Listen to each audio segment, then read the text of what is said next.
오늘은 2021년 새해를 맞이하여 첫 단추를 끼는 첫 주일 예배입니다.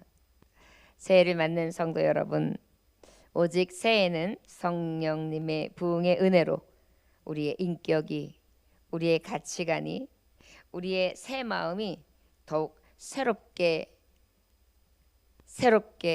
변화하여서 능력 있는 내용으로 살아갈 수 있기를 축원합니다. 우리가 영적 제자리 걸음이 되지 않는 부흥하는 역사가 올 2021년도에 충만하기를 따라 구합니다. 어떠한 속담에 구르는 돌에는 이끼가 끼지 않는다라는 말이 있습니다. 우리가 열심으로 주의 성전에서 구르고 또 구른다면 우리는 이끼가 끼지 아니할 것입니다. 어둠의 세력이 우리에게 들러붙지 않을 것입니다. 악한 세력들이 우리에게 들러붙지 않을 것입니다. 죄악들이 우리에게 들러붙어서 우리를 얽매이지 못하게 할 것입니다. 열심히 믿음으로 구릅시다. 열심히 성령님 주시는 마음으로 구릅시다. 열심히 주님 주신 말씀으로 구릅시다. 하나님께서 새 역사와 새 능력의 역사를 저와 여러분들에게 2021년 충만하게 더하실 것을 믿습니다. 오늘 말씀의 제목은 사망에서 생명으로 라는 제목의 말씀으로 하나님의 말씀을 대언하게 되는데, 오늘은 신년주일이기도 하고 새해 첫날, 우리 새해 첫날은 우리 교회는 항상 선교주일로 하나님 앞에 드리고 있습니다. 선교주일이라는 것은, 선교는 주님의 지상 명령이에요.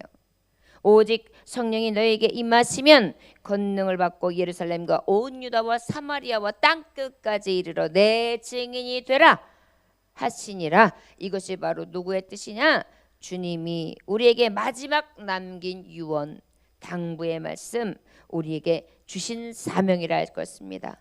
그래서 첫 해의 첫 시간을 선교주일로 드린다는 것은, 하나님, 내가 구원의 은혜와 능력을 입은 자로서 내가 거저받은 것 거저주는 자, 내가 받았으니 나도 이 구원의 소식을 전하고 이 일로 첫 발을 디디며 하나님 앞에 영광 돌리기는 증인이 되기 원합니다. 하나님, 나를 써 주옵소서. 이러한 고백이 첫 주 이 선교주의를 통하여 하나님의 사명 받은 자의 고백이 될 때 하나님은 기뻐하실 줄 믿습니다. 자, 그렇다면 이 선교주일이 주님의 지상 명령 가운데 나가는데 바로 어떤 의미가 있느냐? 24절, 내가 진실로 너희에게 이르노니 내 말을 듣고 또 나 보내시를 믿는 자는 영생을 얻었고 심판에 이르지 아니하나니 사망에서 생명을 옮겼느니라 그랬어요. 선교주라는 것은 바로 뭐냐면 증인이 되는데, 어떤 것으로 증인이 되는 거냐? 오직 말씀, 순복음으로 증인이 되는 거예요. 사람의 말도 아니에요. 경험도 아니에요. 지혜와 지식도 아니에요. 권세도 아니에요. 부귀와 영화도 아니에요. 외모도 아니에요. 오직 무엇으로?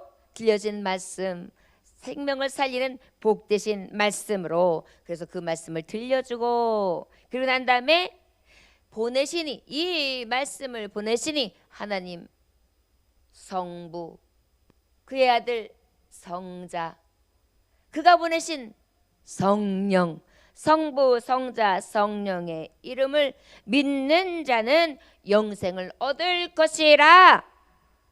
이 복음을 전함으로 심판대에 우리가 다 선다.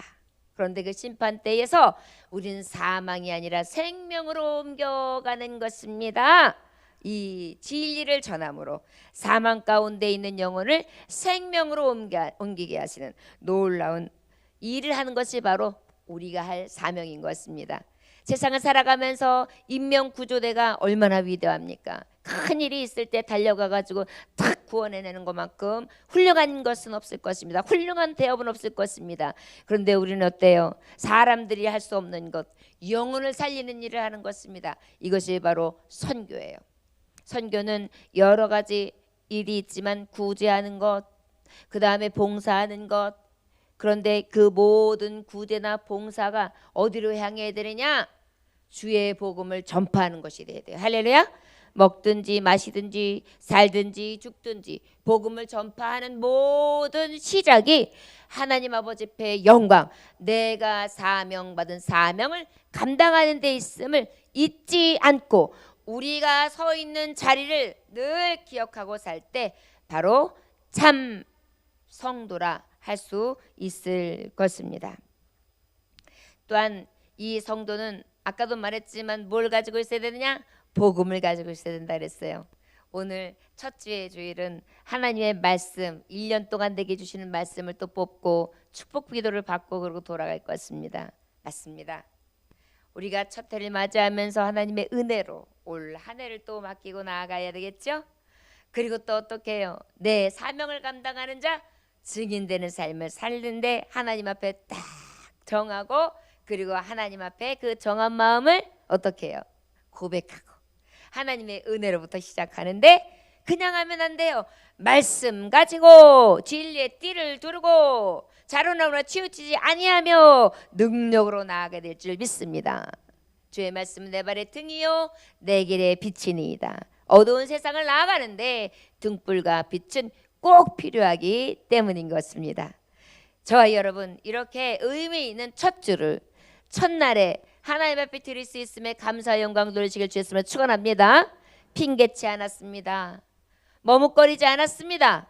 주의 성전으로 달려나왔습니다. 하나님께서 주신 은혜입니다. 이 은혜의 날을 통하여 하나님 앞에 영광 돌리시고 다시금 하나님 앞에 새 마음을 가지고 새롭게 나아가실 수 있는 첫 주일 되시기를 주 예수의 이름으로 축원합니다.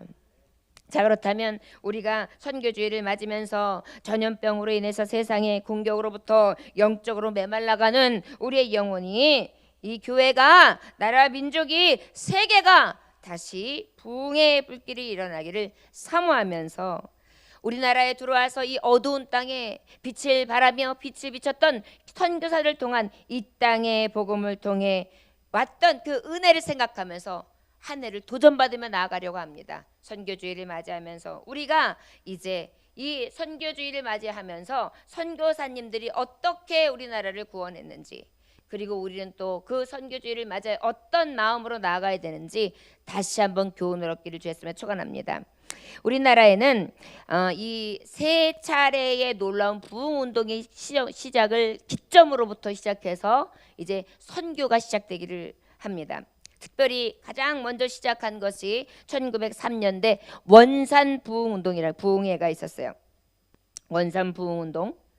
그리고 두 번째는 1907년에 평양 대부흥 운동이 있었고 1909년에 백만인 구령 운동이 있었어요. 그래서 세 차례 우리나라에 어떤 획을 그을 만한 부흥 운동이라고 하면 세 번이 있는데 1903년, 1907년, 1909년입니다. 제가 여기에 아울러 하나를 덧붙이고 싶은 것은 2021년 예정교회 구령운동, 예정교회 부흥운동, 예정교회 대부흥회가 우리에게 있어지길 주셨으면 축원합니다. 예, 그래서 네 번의 부흥이 있었다. 그래가지고 그 중에 하나가 2021년도에 예정교회다. 얼마나 영광스러울까요? 여러분 그렇게 되기를 소원합니다. 자, 그러면 1903년에 원산 부흥운동은 부흥운동의 서곡 시작이라고 할 수 있어요. 그리고 1907년에 평양대 부흥운동은 한국의 오순절이라고 할 수 있어요. 한국의 오순절 굉장하죠. 그 다음에 이제 이어서 1907년에 평양 대부흥운동은 대부흥운동은 오순절. 그 다음에 1909년 백만인의 구령운동은 부흥운동의 메아리라고 할 수 있어요. 이제 메아리가 야호, 야호, 야호, 야호, 구석구석 구석 메아리쳐 가는 것처럼 그렇게 어떻게 해요? 성령 부흥의 운동이 메아리를 쳐서 전국 방방곡곡으로 그렇게 흘러 들어가는 그런 부흥운동이 있었던 게 1909년 백만인의 구령 운동이 있었다고 할 수 있습니다. 자, 그렇다면 1903년의 원산 부흥 운동은 어떻게 시작되느냐? 원산 지역이라는 곳에 선교사들이 중심이 되어 기도회를 열었어요. 기간은 8월 24일부터 30일까지 일주일 동안 집회가 되었던 것입니다. 여러분 요즘에는 부흥회를 갖다가 일일 부흥회 하는데도 참석률이 저조해요. 뜨겁지도 않아요. 전에는 그래도 제가 젊었을 때 섬길 때는 3일, 일주일, 어쩔 땐 새벽 부흥회까지 해가지고 한 20일 이렇게 해가지고 그냥 계속 영성으로 두들겨 부시면서 하나님 앞에 기도하고 예배하고 전폭적으로 예배했던 그런 때가 있었는데, 확실히 은혜가 더하지 못하는 이유는 기도하지 아니하고, 은혜가 더하지 못하면 이 열망과 갈망과 열정이 떨어졌기 때문에 하나님은 주고 싶어도 받지 못하는 거예요. 왜요? 사모하는 자에게 주시는데 사모하지 않으니까. 열렬히 사모해야 열렬히 주셨는데 열렬히 사모하지 않으니까 말이에요. 그런데 이 원산 선교사를 준비해서 이 일주일 동안 확 하게 되는데, 그때 의료 선교사였던 하디가 강사로 나오게 됩니다. 강원도에서 3년 정도를 갔다가 선교사요 그랬는데 아주 참담한 실패를 해요. 그러니까 야, 한국은 안 된다. 한국 사람들은 안 된다. 한국 땅은 복음이 전파될 수가 없다. 이렇게 생각할 쯤이었어요. 그런데 이제 강사가 돼가지고 선교사들이 모여서 이 실패를 딛고 기도하기 시작하는데, 이제 말씀을 준비하는데 말씀을 준비하는 동안 불이 확 오는데 문제는 나였다.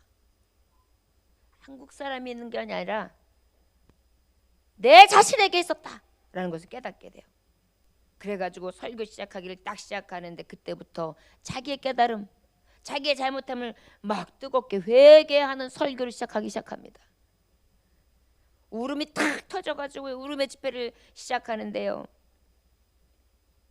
내가 이 한국 사람들에게 늘 복음을 전한다고 했지만 교만한 마음을 가지고 있었습니다. 나의 교만함을 용서해 주십시오. 하나님 앞에 회개하고 성도들 앞에 그 용서를 구하는 것입니다. 그랬더니 한국 신자들이 딱 보고 있다가 본인들도 오히려 선교사님을 미워하고 믿지 못했고 의지하지 못했고 하나님의 말씀을 받아들이지 못했으면 막 얘기하면서, 그때 나는 양심적인 줄 알았고 나는 신앙 좋은 줄 알았는데 내가 이렇게 딱딱하고 질긴 심령이었구나. 네, 제가 무엇인지 이제 알았다 하면서 그때부터 막 죄에 대해서 토설하기 시작한 것입니다. 깨닫기 시작했어요. 이것이 바로 원산 부흥 운동이에요. 그래서 전국으로 확산되기를 시작하고 강원도로 10월에 서울, 평양, 제물포로 확산되어 가지고 부흥의 불길은 1906년까지 계속해서 이어집니다. 여러분, 기도 외에는 없어요. 기도와 금식 외에는 없어요.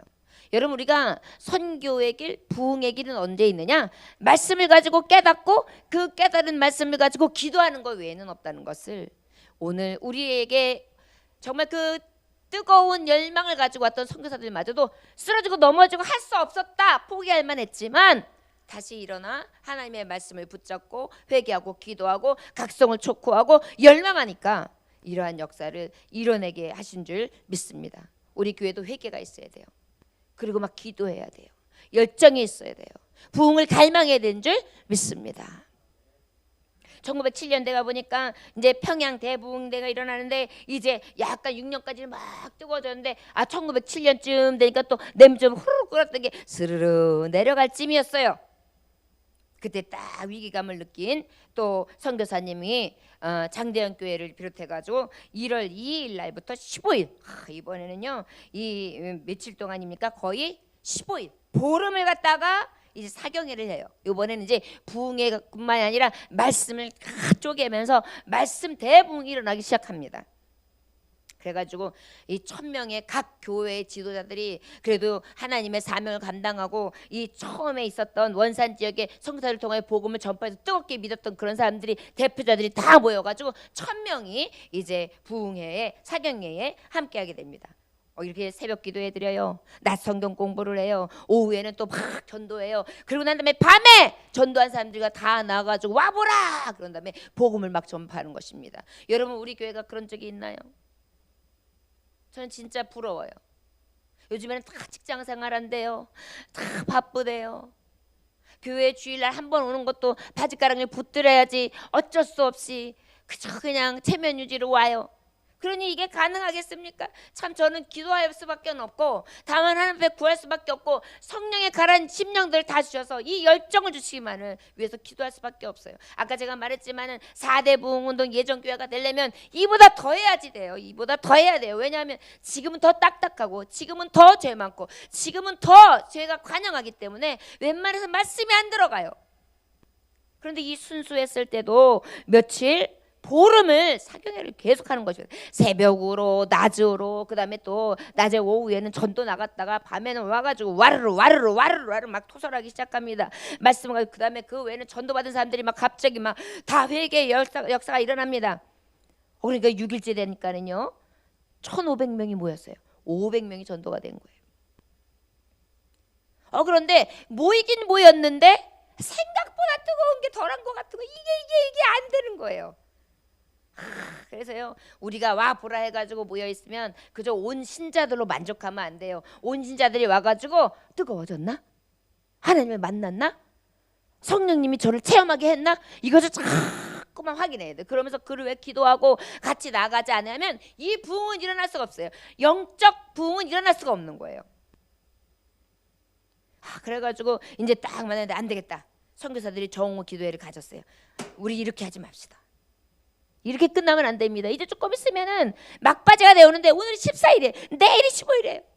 어떡합니까? 우리 오늘 집회를 해서 기도합시다. 좀 막 눈물로 막 간절히 기도했어요. 그런데 그때 아직 목사 안수를 받기 전에 길선주 장로님께서 강사로 나셨어요. 그런데 그 길선주 장로님이 갑자기 복음을 전파해야 되는데 회개를 하는 거예요. 내 친구가 내 아내를 두고 가니 이 유산을 다 정리해서 이 아내에게 잘 할 수 있게끔 그렇게 좀 해자고 그랬는데 사실은 그 아내에게 어느 만큼만 주고 그것을 내가 훔쳤다. 내가 사기쳤다. 이 얘기를 그냥 확 하는 거예요. 그러고 나면 사람들이 손가락질하거나 장례가 숭해졌는데 그게 아니라 갑자기 그 말씀을 듣자마자 막 저도요 회개할 게 있어요. 저도요 회개할 게 있어요. 저도 그랬어요. 이러면서 20명이 와르르 나오면서 막 복음을 전파하고 눈물을 확 흘리고 또 저는 이런 죄를 졌어요. 저는 이런 죄를 졌어요. 그러면서 막 눈물로 회개운동이 막 일어나는 거예요. 그러니까 막 가슴들이 뜨거워지기 시작한 것입니다. 말씀이 이래요. 복음운동이 이래요. 기도하는 사람 그 열정을 기다리고 변화되기를 늘 사모하는 교회에서는 이런 축복의 역사가 일어난 줄 믿습니다. 막 앞다투어가지고 막 공개적으로 고백을 하기 시작합니다. 통회 기도를 드립니다. 성령의 강력한 임재가 저들을 확 기가 맞는데 그때 장대한 교회의 담임 목사였던 이길함 그레이함 리라고 선교사님이 계셨어요. 그 선교사님이 본부에 이날 밤 집회를 이렇게 보고합니다. 어떤 말로도 어제 있었던 그 집회를 설명할 수가 없습니다. 그것은 내가 이제까지 결코 목도하지 못했던 하나님의 영의 현시였습니다. 이렇게 보고서를 올렸어요. 그 당시에 노블 선교사님은 또 이렇게 말했습니다. 나 자신이 지금까지 목격하지 못했고 듣지도 못했던 가장 놀라운 성령의 부어주심의 현시가 한국교회에 있었는데 아마도 사도시대 이후 이보다 더 놀라운 하나님의 권능의 현시는 없었을 것이다.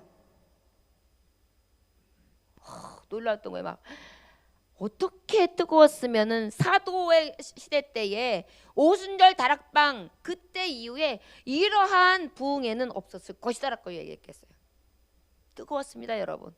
그런데 지금 저 북한 땅이 어떻게 되었습니까? 평양 부흥운동회가 이랬는데요. 우리 장로교회 특별히 제가 신학을 전공한 이곳이 평양 부흥회 이 평양 신학에서부터 비롯돼 가지고 지금까지 왔던 정통 장로교 신학이에요. 이 뜨거운. 그래서 저는 그래서 사모해요. 아니 이렇게 정말 멋지신 목사님들이 정말 뜨거운 목사님들이 있었는데 왜 내가 그 뜨거움을 잊지 못하고 이렇게 미지근한가? 그래가지고 저는요 때로는 저에 대해서 아유 너 어떡하냐 이렇게 하면 안 되는데 더 뜨거워져야 되는데 더 성령 충만하고 오순절 다락방의 역사가 기도할 때 불이 떨어지는 그러한 은혜가 늘 내 안에서 시내산에 호렙산에 가시떨기의 나무가 계속 타오른 것처럼 그 은혜가 내 안에 성심 안에 계속해야 되는데 이를 어찌할까 하는 마음으로 그런 심정으로 저는 늘 가슴을 칩니다. 이런 것이 우리나라에 있었어요. 그랬기 때문에 지금 이 현재의 십자가가 곳곳에 꽂혀 있는 줄 믿습니다. 이 성령 강림 사건은요, 다음날 마지막 집회 때 재현되게 되는데 막 뜨거워지기 시작하는데요.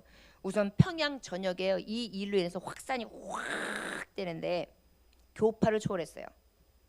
그리고 평양에 있었던 미션 스쿨들이 전부 다 미션 스쿨이 뭐예요? 젊은이들이 다 뜨거운 것입니다. 여러분, 여기에서 불받은 청년들이 나라를 위해서 6.25 때 죽었고요. 여기에서 불받은 청년들이 나라를 위해서 일제시대 때 태극기 날렸던 거예요. 여러분, 기독교는요, 애국심의 모체예요. 나라를 사랑하고 생명을 사랑하고 이런 일들을 막 이렇게 한 게 바로 성령의 불길, 이 나라 이 백성 영혼을 사랑하는 데부터 시작된 것입니다. 막 그러고 난 다음에 전국을 흩어졌는데요. 그 뜨거운 마음을 가지고 달릴 수가 없잖아요. 그러니까 어떻게 해요? 한 달도 되지 못해가지고 서울, 저 선천, 청주, 광주, 대구로 해가지고 전국 방방곡곡에 하나님의 말씀이, 성령의 역사는 한반도 전체를 뒤엎어놨습니다. 그리고 난 다음에 이제 100만인 구령운동이 1909년도에 일어나게 되는데 이제 다시 또 막 뜨겁다가 또 어때요? 1908년쯤 되니까 또 스르르 용두사미가 되는 것 같은 거예요.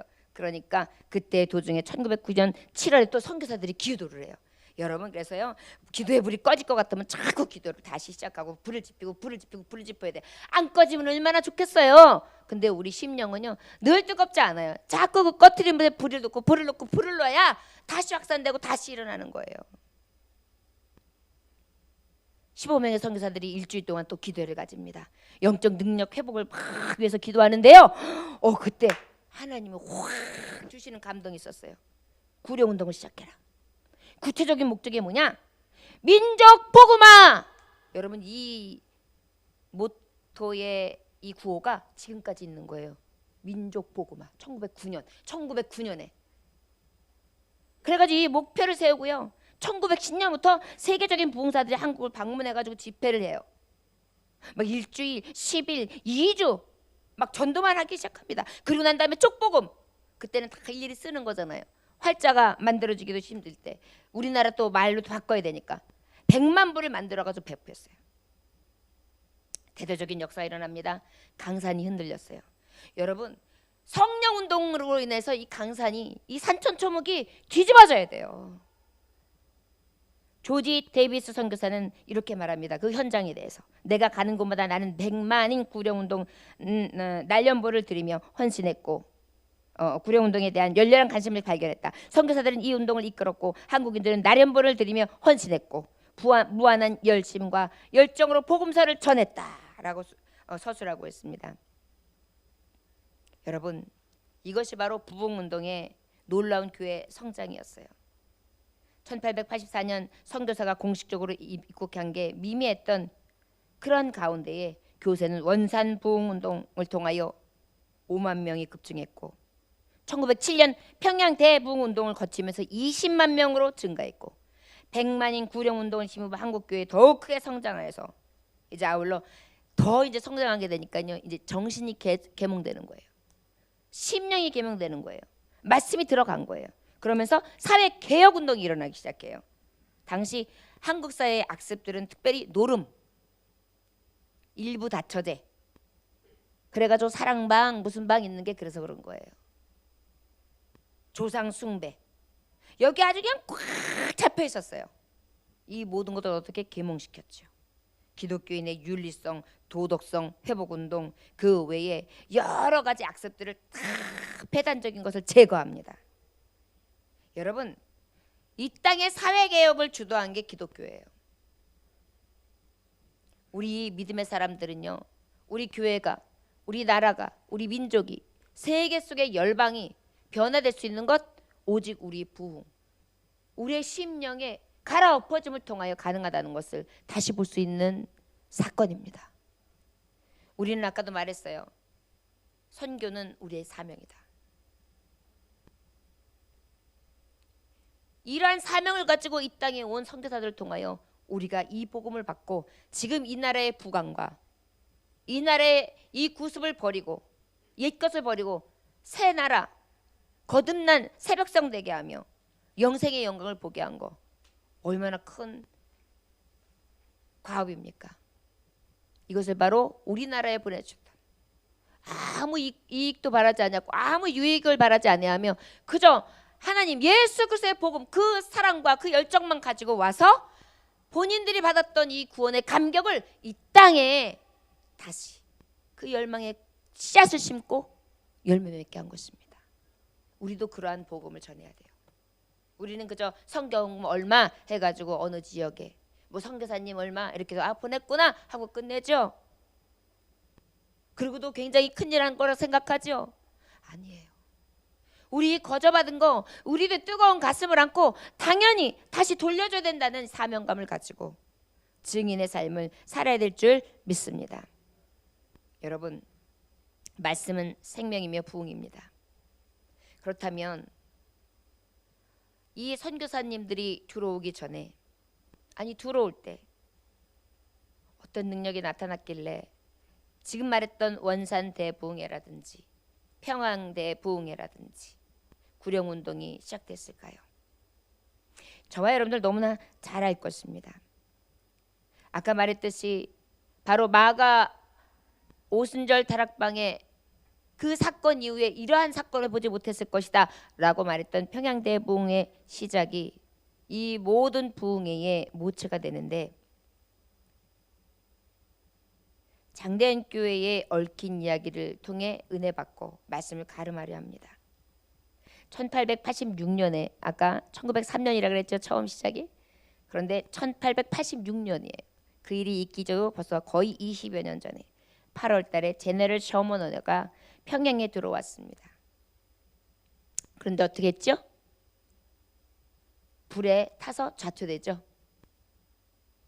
들어오지도 못했어요. 이때 토마스 선교사님이 순교를 당하게 되는데 그가 순교하면서 어떻게 했죠? 중국어로 써 있는 성경을 갖다가 3권을 전하고 죽습니다. 그 전함을 받은 사람이 박영식이라는 사람이었어요. 이 사람이 이 성경을 받아가지고요. 보니까 근데 뭔지는 모르겠는데 종이질이 너무 좋은 거예요. 그래가지고 그 종이를 다 낱낱이 찢어가지고 어떻게 되냐 자기 방 벽지로 사용을 합니다. 참 복받은 가정이에요. 성경책을 벽지로 그거 괜찮은 것 같아요. 우리도 벽지를 성경책으로 벽지에 붙여놓으면 꽤 되겠죠. 그거 매일 보면 괜찮을 것 같아요. 어떻게 보면 그 거룩한 성경을 어떻게 벽에다 붙이냐 그러는데 말이 돼요. 벽지를 성경책으로다가 만드는 거죠. 성경으로. 그래가지고 중요한 구절이라도 쫙 해놓으면 오메가며 애기들도 오메가며 그게 진짜 괜찮은 것 같아요. 제가 이 말씀을 하면서 생각했는데 아무튼 그렇게 돼가지고 종이지리로 자기 방에 싹 도배를 했는데 하루는 물끄러미 벽을 쳐다봐가 멍 때리고 있었어요. 근데 글씨가 쑥 들어오는 거예요. 오늘 본문 말씀이에요. 요한복음 5장 24절. 내 말을 듣고 또 나 보내신 이를 믿는 자는 영생을 얻었고 심판에 이르지 아니하나니 사망에서 생명으로 옮겼느니라. 그게 자꾸만 읽는데 심판? 심판이 있어? 심판이. 사망? 있지. 생명으로? 계속 멀쩡하지 않는 거예요. 그런데 갑자기 심각하게 두려워지는 거예요. 사망에 대해서 생각하니까 심판에서 생각하니까 심각한 고민이 되었던 것입니다. 그런데 어느 날 이제 고민하다가 천장 누워서 천장을 딱 보는데 천장에서 말씀이 요한복음 14장 1절 너희는 마음에 근심하지 말라 하나님을 믿으니 또 나를 믿으라. 그 말씀이 탁 들어와가지고 예수님을 영접하게 됐어요. 자기 집에 있는 성경책이 가슴을 놓고 했습니다. 성경을 주고 간 토마스 선교사님은 죽었지만 말씀은 살아 있었어요. 그래서 평양에 최초 교회가 생겼는데 널다리꼴 교회가 생긴 거예요. 그 집을 필두로 성경책이 붙어있는 집을, 그러니까 이제 성경책 방에 들어오면 자 성경 말씀 읽읍시다 이러면서 벽에 있는 거 갖고 읽었겠죠. 부흥운동의 센터인 장대인 교회의 모체가 바로 널다리꼴 교회예요. 여러분 말씀 앞에 설 때 부흥이 일어납니다. 할렐루야. 말씀 앞에 설 때의 심판을 넘어 사망에서 생명으로 인도하는 줄 믿습니다. 저와 여러분 믿으십니까? 믿으십니까? 그러다면 오늘 받을 말씀을 통하여 여러분 말씀을 가지고 심령의 부흥운동이 일어나고 오늘 이 첫 설교 첫 선교 예배를 드리며 오늘 받은 말씀을 가지고 돌아가 정말 1년 동안 마음에 품고 기도하시고 하나님 나를 지키시고 능력이 되시는 것을 믿음으로 나아가시기를 원합니다. 마태복음 4장 4절에 사람이 떡으로만 살 것이 아니요 하나님의 입으로 나오는 모든 말씀으로 살 것이라 하였고 시편 119편 50절에 이 말씀은 나의 곤란 중에 위로라. 주의 말씀이 나를 살리셨음이라. 할렐루야. 저 여러분들이 1년 동안 살아갈 때 곤란이 없으면 얼마나 좋겠습니까? 그러나 곤란이 있을 때 위로가 되는 말씀이 될 줄 믿습니다. 이 말씀이 우리를 살리는 말씀이 되게 하실 줄 믿습니다. 저 여러분 기도로 이제 준비하고 하나님의 말씀을 받을 텐데 여러분 이 말씀을 마음에 품고 하나님의 말씀을 기쁨으로 받고 그 말씀을 따라 하나님 앞에 나아갈 수 있는 가장 복받은 성령의 부흥운동, 대부흥운동, 다시금 이 열정과 열망이 끌어오른 이 선교에 대한 부푼 가슴, 이 말씀에 대한 열정이 다시 한번 회복되어서 1년 동안 일독 열심히 달려가고 이 곤란 중의 위로와 생명에서 생명으로 인도하신 이 말씀을 따라 저와 여러분들 더욱더 회개의 심령과 또 다시 일어나 부흥의 심령도로 하나님 앞에 영광 돌릴 수 있는 각인의 심령들, 교회, 그리고 이 시간 하나님 앞에 비대면 예배를 드리고 있는 성도들, 그리고 그 외에 교회와 나라들, 그리고 하나님을 믿지 않는 모든 자들 위해 이러한 충만한 역사가 임함으로 이제 마지막 때가 되어 주님이 오실 때 맞이할 수 있는 등불들을 예배할 수 있기를 주 예수 이름으로 축원합니다. 주의 말씀은 내 발의 등이요 내 길의 빛입니다. 신부는 등불을 준비해야 되는데 등불이 바로 뭡니까? 말씀입니다. 말씀을 갖고 기도하고 뜨겁게 주님을 구하며 하나님 앞에 나아갈 수 있는 은혜의 시간이 될 수 있기를 주 예수의 이름으로 축원합니다. 기도합니다. 하나님 아버지 감사합니다. 오늘도 주님께서 주시니 감사합니다. 사망에서 생명으로 옮기는 증거자들이 다 되게 하여 주시옵시고 하나님 이 선교를 우리가 생명 다하는 때까지 놓지 않게 하여 주시옵시며 아버지 이 나라의 부흥이 어떻게 시작되었는지를 생각하며 다시금 아버지 우리에게도 이 부흥의 물결이 다시 일어나 하나님의 이름을 높일 수 있는 놀라운 은혜가 있어지기를 원합니다. 말씀이 힘입니다. 주의 아버지 주신 사명 감당하게 하시되 힘있게 하심으로 이 말씀을 우리를 유익하게 하게 하시고 바르게 하심으로 우리를 살리는 생명의 말씀으로 알고 믿음으로 믿음의 씨앗으로 안고 돌아갈 수 있는 귀한 날 될 수 있도록 축복하여 주시옵소서. 예수님께 하신 이름 받들어 기도 올려 나이다. 아멘. 우리 함께 503장 드리심으로